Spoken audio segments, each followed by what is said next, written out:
n-degree Taylor polynomial.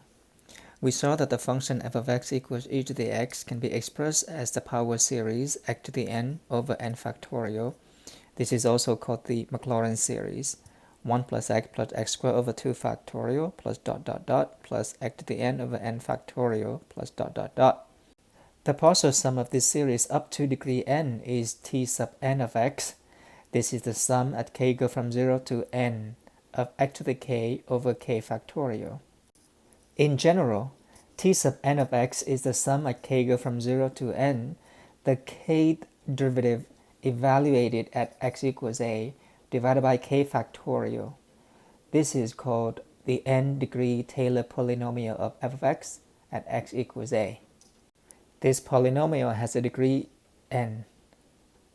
F of x is the sum of its Taylor series if f of x equals the limits at n go to infinity of t sub n of x. If we let r sub n of x equals f of x minus t sub n of x, then f of x equals t sub n of x plus r sub n of x. Then r sub n of x is called the remainder of the Taylor series. If the limits at n go to infinity of r sub n equal to 0, then the limits at n go to infinity of t sub n of x, which is f of x minus r sub n of x, is f of x minus the limits of r sub n of x. But the limit at n go to infinity of r sub n of x is 0, and so the limit of the Taylor n-degree polynomial is the function f of x. And so if f of x is t sub n of x plus r sub n of x, and if the limit of the remainder is 0, then f of x is the sum of its Taylor series on the interval x minus a, the absolute value less than r. Taylor's inequality: if the absolute value of the n plus 1 derivative of f is less than or equal to m for x minus a less than or equal to d, then the remainder of the Taylor series satisfying the inequality, the absolute value of f of x minus the Taylor polynomial, is less than or equal to the remainder and less than or equal to m over n plus 1 factorial times the absolute value of x minus a to the n plus 1 for x minus a less than or equal to d.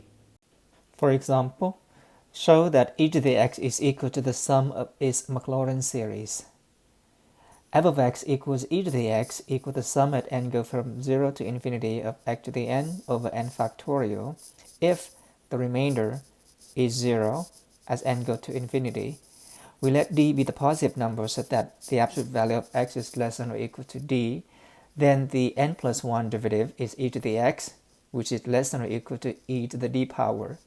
The Taylor's inequality with a equal to 0 and m equals e to the d states that if the absolute value of x is less than or equal to d, then the remainder is less than or equal to m, which is e to the d, over n plus 1 factorial times the absolute value of x to the n plus 1.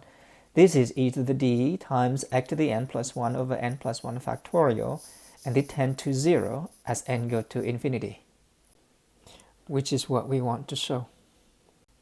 And so e to the x can be represented as the Maclaurin series x to the n over n factorial, which is 1 plus x over 1 factorial plus x squared over 2 factorial plus dot dot dot. For all x, this is true for all real numbers. And so it is true for x equals 1. We plug in x equals 1 into this series to get 1 to the n over n factorial, which is the series 1 over n factorial.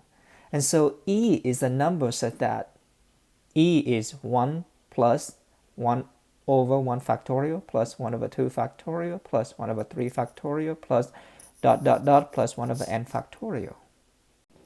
The function e to the x can be expressed at the series x to the n over n factorial. So e to the x squared is the series x squared to the n over n factorial.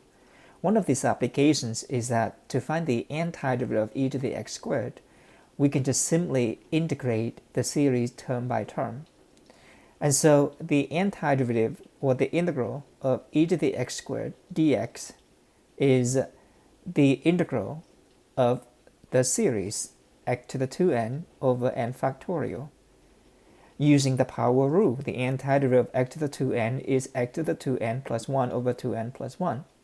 And factorial is still in the denominator. We can integrate term by term to get the same series.